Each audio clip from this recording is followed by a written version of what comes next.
Hello students and my dear friends, I am Dr. Shalini Shukla and today is 15th of October 2021, Friday. Inspiration of the day is to accomplish great thing, we must not only act but also dream, not only plan but also believe. In today's discussion, we are going to cover these articles. So let us start with page number 4.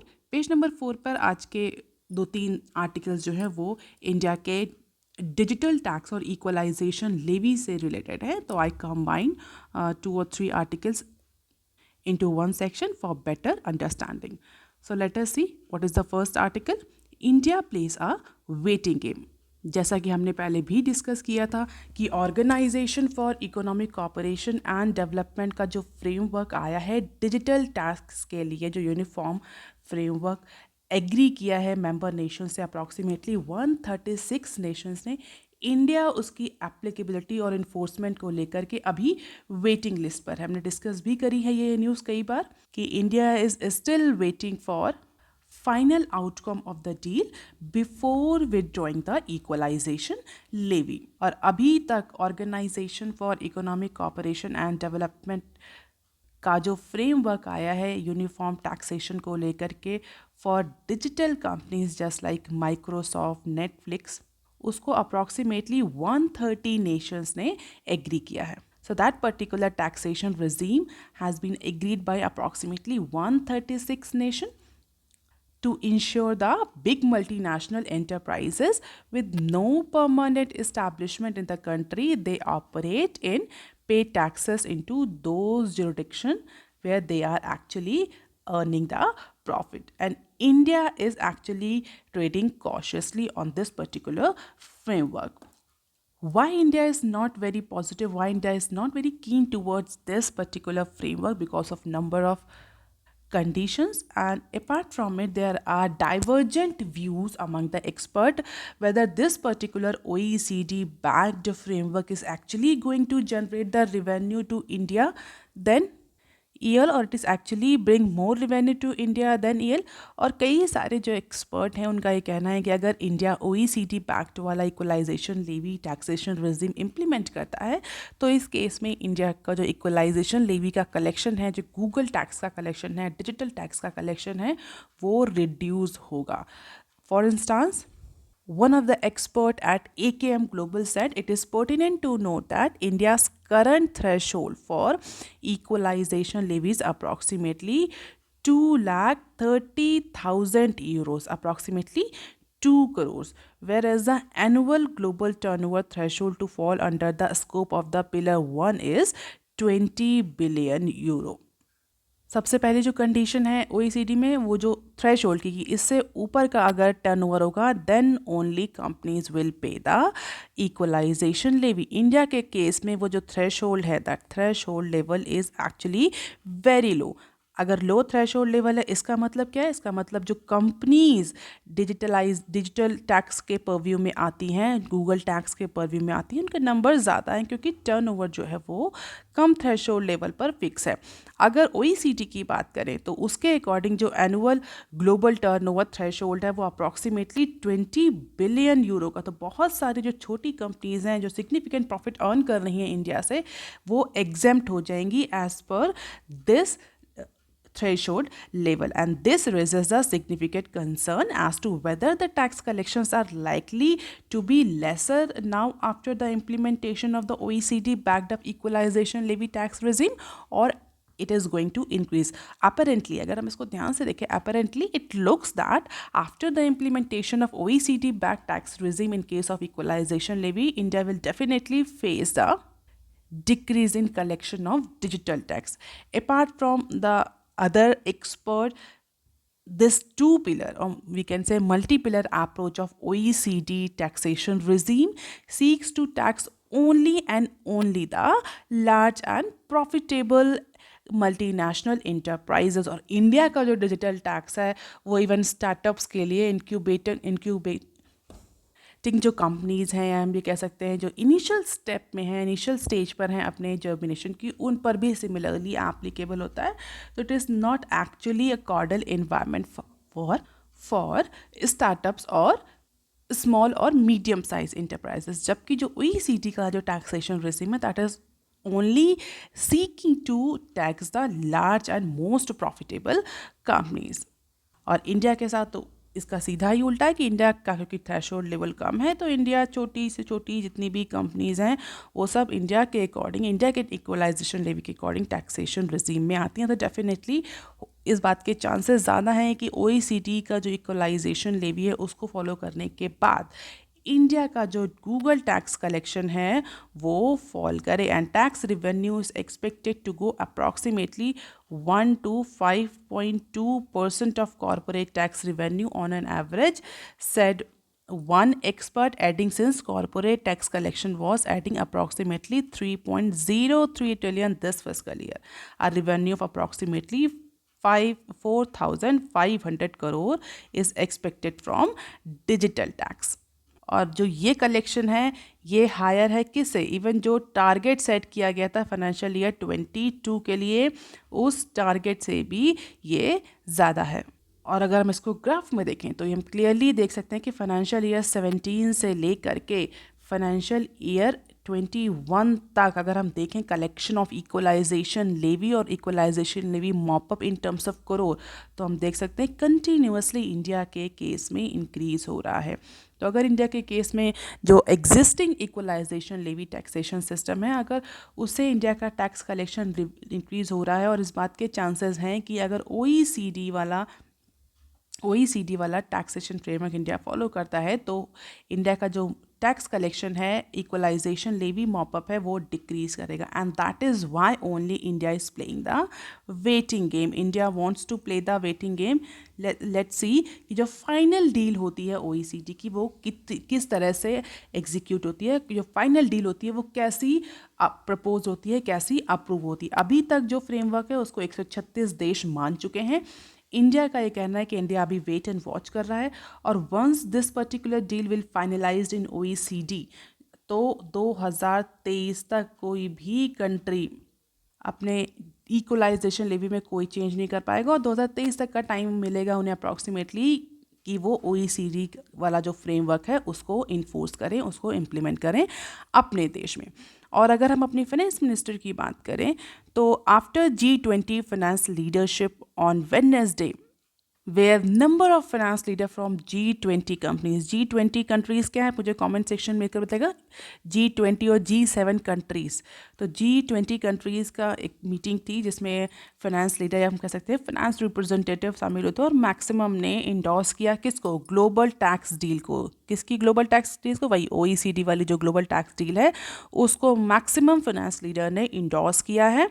That call for the elimination of unilateral digital services tax as per our finance minister, and she also added that this will help to address the challenges arising out of the digitalization of the economy, क्योंकि uniform taxation applicable हो जाएगा digital companies पर। जो unilateral taxation countries अपने अपने according लगा रही हैं वो हट जाएगा और इससे क्या होगा, दोनों ही साइड को बेनिफिट होगा। जो डिजिटल कंपनीज हैं, बिग IT कंपनीज हैं, उनको यूनिफॉर्मिटी रहेगी, टैक्स कंप्लाइंसेस जो होंगे उनके ईजी हो जाएंगे और कंट्री के अकॉर्डिंग उन्हें बहुत ज़्यादा टैक्सेशन सिस्टम में चेंज नहीं करना पड़ेगा। जो प्रोसेस अभी बहुत कम्बर्सम है कि हर कंट्री जहाँ पर आप ऑपरेट कर रहे हैं, you are non residence company, वहाँ के अकॉर्डिंग आपको टैक्सेशन करना पड़ेगा। बहुत सारे जो टैक्स इश्यूज जनरेट होते हैं वो नहीं होंगे, कंपनीज को भी क्लैरिटी ट्रांसपेरेंसी आएगी और जो कंट्रीज़ हैं उनके लिए यूनिफॉर्मिटी रहेगी, टैक्स कलेक्शन जो है वो इंश्योर होता रहेगा।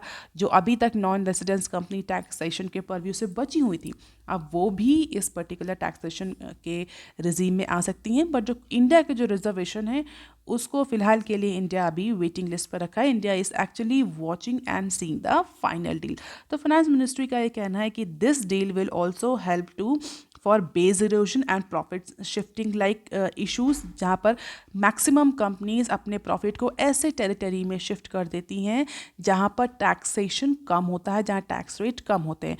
तो बेस इरोजन और प्रॉफिट शिफ्टिंग जैसी जो प्रैक्टिसेस हैं वो भी कम हो जाएंगी as per our finance minister, and this particular OECD deal will definitely ramp up the digitalization not only in the country but also at a global level.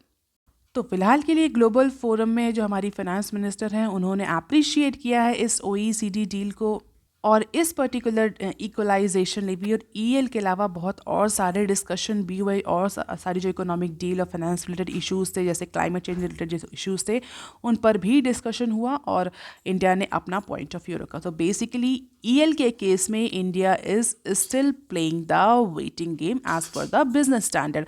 अब देख लेते हैं article number 2 that is given on page number 4, outage at power unit horse centre. So as per the center government, the number of plant which were under outage means not operating. Why they were not operating?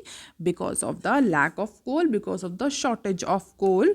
Now half on Thursday. It means ऐसे plant जो कि कोल की कमी के कारण operate नहीं कर रहे थे, उनका नंबर आधा हो गया है ऑन थर्सडे, यानी गुरुवार को वो नंबर गिर करके हाफ हो गया। इसका मतलब जो मैक्सिमम ऑपरेटिंग और नॉन ऑपरेटिंग प्लांट से उनको कोल की सप्लाई इंश्योर करी गई है as per the centre government, shows the recent data by grid operator power system operation corporation, that is POSOCO. और as per POSOCO the total capacity of units under outage reduce to 5 gigawatt, जो कि पहले कितनी थी, 16 gigawatts तक के जो operating capacity थी वो आउटेज में चल रही थी because of the coal shortage, जो कि रिड्यूस होकर के 5 गीगावाट्स तक आ चुकी है। A shortage of coal after August left the several thermal power plants with the stock of 1-2 days only. लेकिन सेंटर गवर्नमेंट ने कुछ ऐसे मेजर्स लिए हैं जहाँ पर इस बात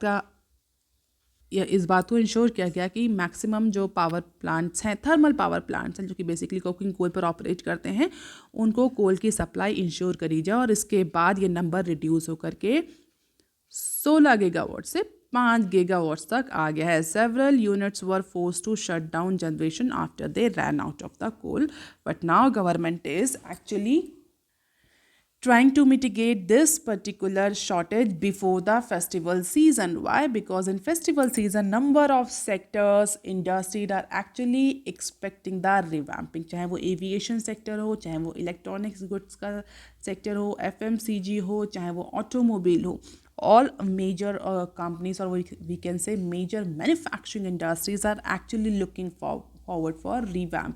और अगर इस ड्यूरेशन में इलेक्ट्रिसिटी की सप्लाई इंश्योर नहीं हो पाती है, कोल की सप्लाई इंश्योर नहीं हो पाती है, चिप की शॉर्टेज रहती है, in that case this festival season that is an opportunity may gate untapped. So state minor, कौन है state minor? Coal India. CIL on Monday said it had scaled up the supply to the power utilities of the country to approximately 1.6 million ton a day during the past 4 days of October. और हमने कल भी discuss किया था कि India में जो ये कोल शॉर्टेज है, ये that is not because of the demand increase, that is actually because of the supply side constraints. हमने डिस्कस भी किया, कई बार हमें कोल शॉर्टेज से रिलेटेड इश्यूज़ को डिस्कस कर चुके हैं कि कई सारे एक्सपर्ट्स का ही कहना है कि it is just because of the supply side constraint. Demand as such कोई इंक्रीज़ नहीं हुई क्योंकि इंडिया जो है वो रिन्यूएबल एनर्जी पर ज़्यादा फोकस कर रहा है, तो डिमांड बहुत ज़्यादा इंक्रीज़ नहीं हुई है. सप्लाई इंश्योर नहीं कर पा रही है गवर्नमेंट, या स्टेट माइनर जो है वो सप्लाई इंश्योर नहीं कर पा रहा है to power utilities of the country. But CIL का कहना है कि CIL ने अभी अक्टूबर के लास्ट 4 दिनों से जो कोल की सप्लाई है वो इंक्रीज़ कर दी है 1.6 मिलियन टन पर डे.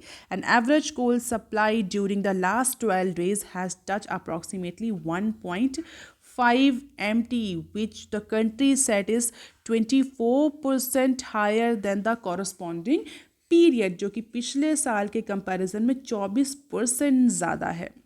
और अगर हम स्टॉक की बात करें तो this is the current status of the coal stock. 0 days का स्टॉक 17 प्लांट्स के पास बचा हुआ है. 1 day का, या हम बोल सकते हैं 1 day का जो स्टॉक है वो अप्रॉक्सीमेटली 27 प्लांट्स के पास है. और 8 days का जो स्टॉक है वो अभी तक किसी भी प्लांट के पास नहीं, मतलब 8 दिन से ज़्यादा, 8 days are the maximum stock और inventory limit in case of coal. तो 8 दिन का सप्लाई अभी किसी भी प्लांट के पास नहीं है. 7 दिन का सप्लाई जो है वो एक प्लांट के पास है जिसकी कैपेसिटी अप्रॉक्सीमेटली 2270 मेगावाट्स है. So by seeing this statistics, we can imagine India is still struggling with the coal shortage, and it is highly desirable that India should resolve these issues before the full-fledged festive season. Otherwise, a large opportunity may get untapped. Apart from it, NLC India start coal supply to NTPC's power plant. So NLC India on Thursday said it has commenced the coal supply to NTPC power plant at Odisha from its one project in the eastern state. What is that one project? Talabira is the project from where NLC is supplying coal to NTPC Darlipali Odisha plant, जिससे कि NTPC जो है वो आसपास के area जहाँ पर supply कर रहा है वहाँ पर फ़िलहाल के लिए इलेक्ट्रिसिटी को इंश्योर कर सके by ensuring the coal supply. Apart from it, India is also going to buy the coking coal from Russia. So India has opened up yet another door in the cooperation with its strategic energy partner with Russia. And for that, India has signed one memorandum of understanding with Russia's Ministry of Energy for collaborating in mining and steel sector with special focus on coking coal. अभी recently हमने discuss किया था कि India ने import के लिए भी allow कर दिया है कुकिंग कोल के, ब्लेंडिंग के लिए भी अलाउ कर दिया है in order to mitigate the shortage. So Russia will increase the annual export of coking coal to India approximately 14 million ton for metal producing industry from 8 million of all types of coal it supply to country as of now. तो 8 MT से 40 MT तक का export Russia India को increase कर देगा cooking coal, जो कि more specifically metal producing industry को सप्लाई किया गया. The move is a part of India's national steel policy. आप याद रखेंगे कोल की शॉर्टेज की वजह से तो रैम्प अप या स्पीड अप किया इस प्रोसेस को, लेकिन ऐसा नहीं कि ये अभी डिसीजन लिया गया है. This particular move is the part of India's national steel policy, और जो कि 2017 में आई थी. और इसीलिए अगर आप देखें तो जो मैक्सिमम कोल कुकिंग कोल सप्लाई हो रहा है that is for metal producing industry, और जो अदर रिमेनिंग पार्ट है वो इंपॉर्टेंट अदर इंडस्ट्रीज़ को सप्लाई होगा. तो फिलहाल मेमोरेंडम ऑफ अंडरस्टैंडिंग साइन हो गया है between Russia and India. Now let us see how India will execute this deal. अब देख लेते हैं article number 3 that is given on page number 5. Trade deficit at record $22.6 billion. पिछले कुछ last month से इंडिया का जो ट्रेड डेफिसिट था वो थोड़ा सा कम हो रहा था, but because of the festive season India is actually going into the festive season, Indian economy is going into the festival season, और because of this festival season India में ह्यूज इम्पोर्ट हो रहा है गुड्स का, जिसकी वजह से India का जो ट्रेड डेफिसिट है that has jump to a record high approximately $22.59 billion. So this trade deficit has increased up to $22.5 billion in the month of September, जो कि पिछले साल सेम पीरियड में यानी फाइनेंशियल ईयर 20 में it was approximately $13.3 billion. So you can see the increase. It is approximately double.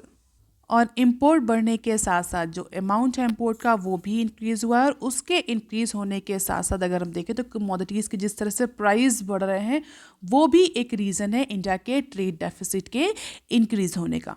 So increasing commodity prices, huge import of goods before the festive season, all these are two important factors that are actually increasing the India's trade deficit in the month of September, and this may have the impact on current account balance. Definitely it is going to have the impact on current account balance, which is set to give away to a deficit at least in the second quarter against a surplus in the first quarter. And if you remember, we have discussed this news also at that time that India's current account after so many months have seen the surplus in the first quarter. तो current account surplus जो कि first quarter में था financial year 22 के, because of the decreased import and increased export, वो current account अब फिर से deficit की situation में जाएगा because of the increased trade deficit. trade deficit, specifically mercantile imports. So the trade deficit rose because of the mercantile export growth moderated to 22.6% in the month of September against 45.6% in the month of August. तो import तो बढ़ ही रहा है goods का, merchandise का, लेकिन अगर हम एक्सपोर्ट की बात करें तो एक्सपोर्ट भी मॉडरेट हुआ है। इम्पोर्ट बढ़ रहा है और एक्सपोर्ट गिर रहा है, जिसकी वजह से ये ट्रेड डेफिसिट बढ़ा है। अगर हम डेटा देखें पिछले मंथ के कंपैरिजन में, तो पिछले महीने अगस्त में अप्रॉक्सीमेटली 45.6% था, जो कि सितंबर में 22.6% रह गया। And goods import expanded by 84.8% against 51.7% over this period last year. So definitely import बढ़ रहा है, इंपोर्ट के बिल्स बढ़ रहे हैं because of the prices of the commodity. Export गिर रहा है, जिसकी वजह से इंडिया का जो ट्रेड डेफिसिट है वो $22.6 बिलियन तक पहुंच गया है। And as per the chief economist of ICRA, the sharp rise in merchandise trade deficit in September reflects an element of inventory stock ahead of the festival season. जैसा कि मैंने पहले ही डिस्कस किया कि because of the festival season stocking बढ़ गई है, डिमांड बढ़ गई है गुड्स की, जिसकी वजह से इंपोर्ट बढ़ रहा है। इसके अलावा क्रूड ऑयल का जो परचेज बढ़ा है वो भी बढ़ रहा है, क्योंकि फेस्टिवल सीजन आने वाले हैं, लोग आउटिंग करेंगे, बहुत सारे इकोनॉमिक एक्टिविटीज़ रिज्यूम होंगी, गुड्स का मूवमेंट होगा, पीपल का मूवमेंट होगा, तो क्रूड ऑयल का परचेज भी बढ़ चुका है। और हमें पता है क्रूड ऑयल के जो रेट है इंटरनेशनल मार्केट में इस समय शूट किए हुए हैं, जिसकी वजह से जो हमारा इम्पोर्ट बिल है वो बढ़ रहा है। And that is quite obvious कि अगर हम इम्पोर्ट ज़्यादा कर रहे हैं तो हमारा ट्रेड डेफिसिट जो है वो इंक्रीज होगा। एक्सपोर्ट उतने सिग्निफिकेंट अमाउंट में इंक्रीज नहीं हो रहा है। अगर हम एक्सपोर्ट देखें तो petroleum, engineering goods, electronic goods, James and jewellery में एक्सपोर्ट जो है वो सिग्निफिकेंट है। अदरवाइज एक्सपोर्ट पिछले महीने के कंपैरिजन में थोड़ा सा डाउन हुआ है, और करेंसी जो है इंडिया की वो भी वीक हो रही है, तो हम ये कह सकते हैं इसका भी इम्पैक्ट हमारे इम्पोर्ट बिल पर बढ़ रहा है। Export stood at $33.8 billion in the month of September against $27.5 billion a year ago. तो ऐसा नहीं, पिछले साल के कंपैरिजन में तो इम्पोर्ट दोनों ही, इम्पोर्ट और एक्सपोर्ट दोनों ही बढ़ रहा है, लेकिन Q2 का जो डेटा है वो इंडिकेट कर रहा है कि फेस्टिव सीजन की वजह से इम्पोर्ट जो है वो सिग्निफिकेंटली बढ़ा है और एक्सपोर्ट उस पर्टिकुलर रेशियो में इंक्रीज नहीं हो पाया है, जिसकी वजह से जो ट्रेड डेफिसिट Q1 में जो ट्रेड सरप्लस था वो ट्रेड डेफिसिट में कन्वर्ट हो गया है Q2 में। So this is the graph that indicating the import, export and trade balance in case of India in terms of dollar billion, and we can see this graph, and definitely do not need to remember, just for interpretation. This orange line or red line indicating the imports, and this black line is all about export, and this yellow area is the trade balance. And this is the representation from September 19 to September 21। तो last 2 साल का import, export और trade balance का comparison है। हम देख सकते हैं कि किस टाइम पीरियड में इंडिया ने ट्रेड सरप्लस अचीव किया और किस टाइम पीरियड में इंडिया ने ट्रेड डेफिसिट अचीव किया। Apart from it, our Commerce and Industry Minister, Mr. Piyush Goyal, on Thursday said that 2 countries and group of nations have expressed interest in negotiating the FTA with India। और सिर्फ 2 countries ने अभी negotiation के लिए interest नहीं दिया है। Even अगर आपको पता होगा, हम कई बार डिस्कस भी कर चुके, कई सारे जो कंट्रीज़ हैं वो इंडिया के साथ करंटली नेगोशिएट कर रहे हैं, PFA, TFA और बहुत सारे other trade agreement in order to leverage the post pandemic recovery. And if you are aware about the government's activities, recently Mr. Goyal held a bilateral meeting with number of countries like South Korea, Australia, South Africa, United States, Brazil, China, European nations, apart from other G20 ministerial meetings। और इसके अलावा as per the recent news 2 और countries ने या group of nation से India के साथ FTA sign करने के लिए इंटरेस्ट शो किया and that will definitely boost of the India's economic growth as well as the bilateral ties and trade with other countries. अब देख लेते हैं some other news clips. Sensex Nifty hit new high, so the benchmark indices hit fresh high on Thursday. कल 18,000 का mark cross किया था Nifty ने, जो कि हमने डिस्कस किया था, और सेंसेक्स ने भी अच्छा खासा गेन किया था थर्सडे को। इन दोनों ही इंडाइसेस ने फिर से रिकॉर्ड हाई हिट किया है as earning reports of information technology majors and positive microeconomic data released this week kept the investors sentiment on high note.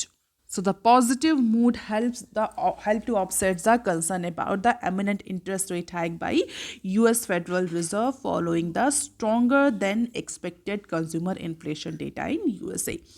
तो अगर गेनर्स की बात करें तो ITC, HDFC, power grid corporation, ICICI bank और IndusInd bank were the top gainer in Sensex. तो Sensex ने approximately 61,306 का मार्क क्रॉस कर लिया है on Thursday and that is all because of the positive sentiments. कैसे arise with positive sentiments? Earnings report of information technology majors and positive microeconomic data that is released on last week. तो Nifty के बाद Sensex ने भी new high achieve करी है in stock performance. अब देख लेते हैं next clip. Exit rush cloud hovers over IT. So India's information technology service industry is facing one of the toughest challenges in many years, with the high attrition level threatening to impact the demand. What is attrition rate? Attrition rate is basically the rate at which employees are leaving the organization for a particular period of time. So attrition rate means कितने employee एक साल में या 6 महीने में organisation को छोड़कर जा रहे हैं, that is called as attrition rate और एम्प्लॉई टर्नओवर रेट। और अगर इंडिया की बात करें तो इंडिया के केस में IT जो सर्विस इंडस्ट्री है इस समय सबसे बड़ा चैलेंज फेस कर रही है case of HR management. Why? Because the attrition rate is touching the new high. The industry with usual attrition rate of 10 to 20% has witnessed the new high in the recent past, with some of the top companies touching the attrition rate as high as 20 to 30%. और अगर हम knowledge driven industry की बात करें तो knowledge driven industry जैसे कि IT companies हो गई या फार्मास्यूटिकल कंपनीज हो गई, जहाँ पर knowledge, wisdom, creativity, innovation are the key skills. तो नॉलेज ड्रिवन इंडस्ट्री के लिए मैन्युफैक्चरिंग की अगर हम छोड़ दें, नॉलेज ड्रिवन इंडस्ट्री के लिए human capital is one of the very important thing. और अगर उस केस में IT कंपनी अपने टॉप प्रोफेशनल्स को, की एम्प्लॉयज़ को लूज़ कर रही because of the high attrition rate, so this is not a good sign. जबकि 10 से 20% का एट्रिशन रेट तो कॉमन है इंडिया की IT कंपनीज़ में, लेकिन इस समय 20 to 30% तक एट्रिशन रेट जा रहा है and that attrition rate is actually debilitating the IT companies health because of the increase employee cost, क्योंकि उन्हें फिर से हायर करना पड़ेगा, एम्प्लॉयज़ को फिर से ट्रेनिंग देनी पड़ेगी एंड एम्प्लॉय कॉस्ट और labour cost is actually constitute a significant part in to the companies overall expenses. For the quarter ended September 30, 2021, the top 4 IT companies saw their attrition rate rising sharply. The attrition rate at TCS, which had managed to keep it in single digits so far, jumped to 11.9% in the quarter 4 of financial year 22, and that is the tough still the lowest among the 4. जबकि जो top 4 IT companies है जिनमें सबसे ज़्यादा attrition rate रहा है, उनके comparison में TCS का एट्रिशन रेट सबसे कम है। TCS का एट्रिशन रेट हमेशा से सिंगल डिजिट में रहता था, बट इस बार क्वार्टर 2 में TCS का एट्रिशन रेट 12% तक पहुंच गया है। Infosys and Wipro saw their numbers touching new high, that is 20.1%, 20.5%। तो अगर टॉप 4 IT कंपनीज की बात करें जिसमें इंफोसिस, विप्रो, HCL और TCS के नाम है, TCS का एट्रिशन रेट सबसे कम है और इंफोसिस का 20.1%, विप्रो का 20.4% and HCL is actually seeing the attrition rate of 15.57%, जो कि यूजुअली 10% के आसपास रहता था. तो जितनी भी IT कंपनीज हैं, they are seeing the largest employee turnover into this financial year. अगर नैस्डैक लिस्टेड कॉग्निजेंट की बात करें, which has majority of its employee in India, touch the attrition rate as high as 31%. It means Q1 में 31% employ Cognizant के छोड़ कर जा रहे हैं. The employer has stated that it will bring or it will hire 1 lakh lateral associate for this calendar year in order to actually overcome this problem. So this is the biggest challenge that companies are actually facing. और cognizant सबसे ज़्यादा problem face कर रही है employ attrition की. So let us see how companies will actually resolve this attrition rate. Now look at into the next clip. Prep for fully convertible capital account, RBI deputy governor. तो RBI के deputy governor Ravishankar और mister Ravishankar ने Thursday को बोला है कि country के जितने भी बैंक्स हैं, दे मस्ट बी प्रिपेयर. किस लिए प्रिपेयर रहें? To meet out the challenges related to the full capital account convertibility as foreign investors get full access to India debt market. India में full current account full current account convertibility available है, but India में अभी capital account को लेकर के full convertibility के लिए approval नहीं है. But RBI is preparing for it. So government of India से नेगोशिएशन चल रहा है और RBI ने ये कहीं ना कहीं इंडिकेट किया है कि जो बैंक्स हैं इंडिया के, वो तैयार रहें. किस चीज़ के लिए तैयार रहें? उन सारे चैलेंजेस के लिए, उन सारे इश्यूज़ के लिए जो कि जनरेट होंगे इंडिया को में जब full capital account convertibility allow हो जाएगा. कैपिटल अकाउंट कन्वर्टेबिलिटी का अगर हम बहुत ज़्यादा टेक्निकल उसमें ना जाएं, सीधे बहुत इजी फॉर्मेट में मैं आपको समझाऊं तो जो कैपिटल इन्वेस्टमेंट करते हैं, capital investment means long term investment जो कर रहे हैं investors, they can now take out their money whenever they want up to 100% return. बहुत सिंपल फॉर्मेट में मैं आपको समझा रही हूँ, बहुत ज़्यादा टेक्निकलिटीज़ होती हैं इन सब चीज़ों में, ठीक है. तो कैपिटल अकाउंट, अगर कैपिटल कोई लॉन्ग टर्म पैसा लगाया है, FDI लगाया है, तो अब जो इन्वेस्टर्स हैं they can take their money whenever they want without any restriction. So that will make the India's debt market, stock market में तो बेसिकली FII लगता है.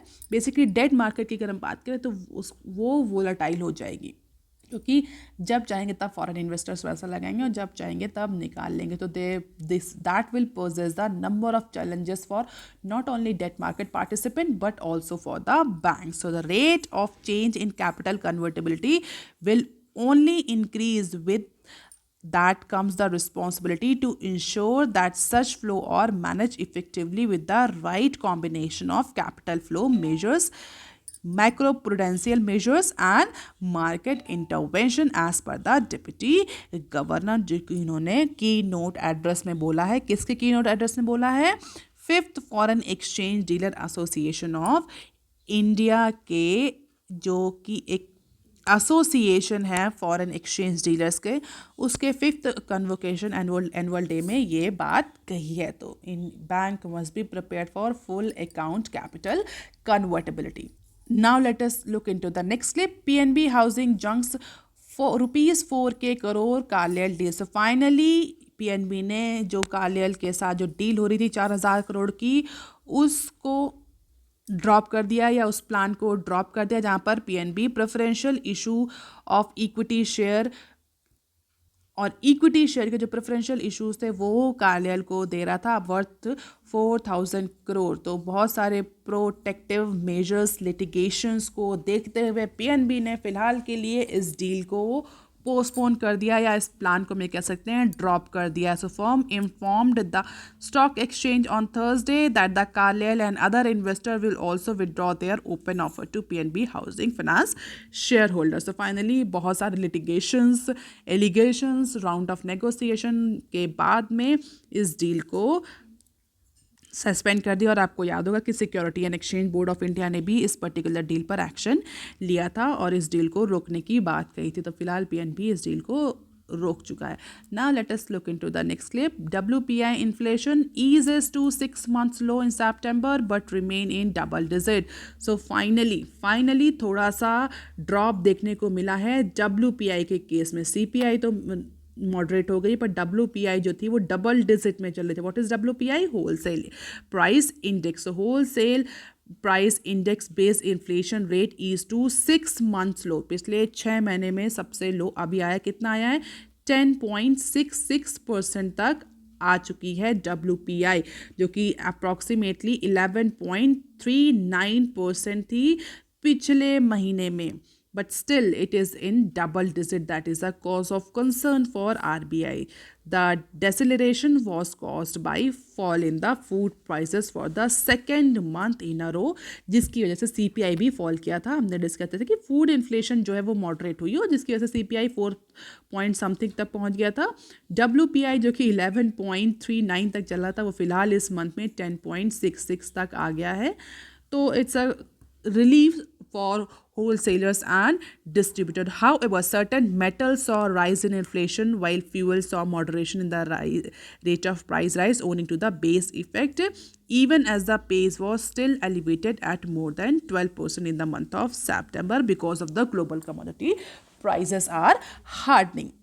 And this is the graph of WPI since April. We can see that it is since April it is in double digit. हालांकि पिछले 6 महीने को comparison में अप्रैल से लेकर के अभी तक जो सितंबर का डेटा वो सबसे लोवेस्ट डेटा है WPI का. अप्रैल में इट वाज 10.74 जो कि सितंबर में 10.66 तक पहुंच गई, जबकि बीच में 13.11 तक भी पहुंचा है WPI बेस्ड इन्फ्लेशन, जो कि मई के मंथ में था 13.11. हालांकि सबसे कंटिन्यूस डिक्रीज देखने को मिल रहा है, लेकिन let us see how this particular WPI will take place. So that is all for today, students. If you want lecture PDF, you can join my Telegram channel. You can also follow me on other social media platforms. If you have any query and suggestion, please write in comment section below. Like, share and subscribe. Thank you.